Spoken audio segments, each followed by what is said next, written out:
Can I have the next question from Assembly Member Russell? Thank you. So my tabled question is, could you explain why there are significant underspends in your support for community and environmental projects? And if I could ask you to start by looking at the commercial boiler retrofit, because that's what I'd like to look at in detail. Yes, I think I'm going to take this one, of course. I will come to the commercial boiler retrofit, but just by way of an overview, I'll just make the point that overall, LEAP spent more than 100 million on our programmes across London between 2017 and 2019, which was almost in line with forecast at just 3% below. But I'm conscious of your time, so let me turn to the Cleaner Heat Cashback scheme. So this was developed to address CO2 and NOx emissions from commercial buildings in support of the Mayor's ambition to make London a zero-carbon city, but also in recognition of the increasing risk to the economy of perception in inaction in tackling environmental issues, and also to help businesses address their fuel bills. You may have noticed that the LEAP board is due to consider a proposal on this next week at their main meeting, because there has been a significant underspend against the budget. An underspend of over 9 million is forecast, and as soon as we became aware that this was the situation, we took swift action to bring a paper to LEAP board. So the paper to LEAP board next week will proposes a rescoping of the programme to quite dramatically reduce the budget back to a £500,000 budget. That residual funding will be repurposed into the Business Low Emission Neighbourhoods programme, which has been very successful so far, and the Good Growth Fund. And the Good Growth Fund will specifically target air quality initiatives with some of that funding as well. Just to conclude, I guess the key question is, why has there been that underspend? And there's a lot of learning from this, and one of the points that I would want to make is I think it's really important we use our money to test things, and this is what I would call a pilot project. And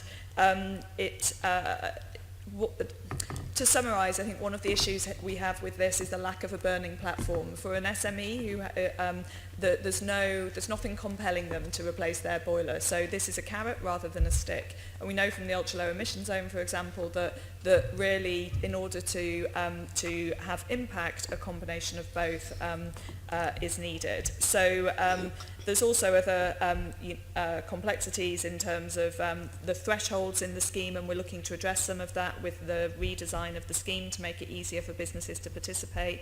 But I guess one of the messages that I would want you to take away is that on the one hand, it's important that we pilot programmes, otherwise we'll just continue to plough the same furrow. But on the other hand, as soon as it became clear that this programme wasn't going to deliver, we took swift action to repurpose that funding. Okay, so just to be clear, you're repurposing how much of the funding, was it? So the total programme is a £10 million programme. We're retaining 500,000 within Cleaner Heat Cashback. The remaining funding is being repurposed to the Business Low Emission Neighbourhoods and the Good Growth Fund. And the Good Growth Fund. Okay, so that's some of the money that was announced earlier today, I think, for the Good Growth Fund. So, I mean, what we've got here is a situation where it seems like you had a lot of projects just getting stuck because they couldn't get through the threshold to actually apply, apart from the ones that didn't even know that they wanted to apply for it. Do you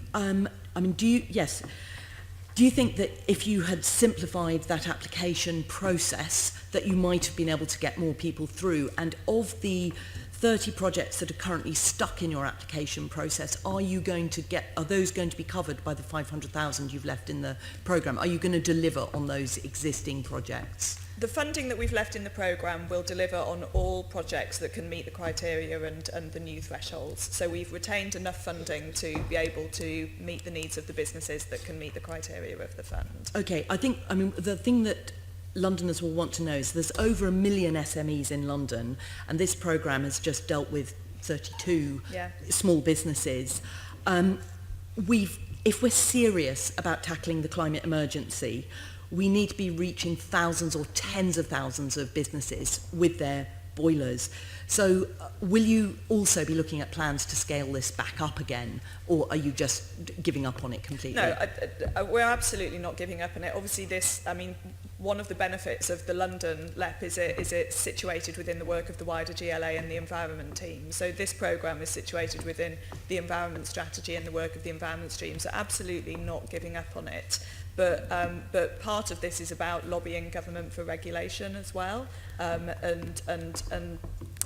It's that burning platform point. I'm out of time. It's very disappointing, but I'm out of time, so I'll stop there. Thank you.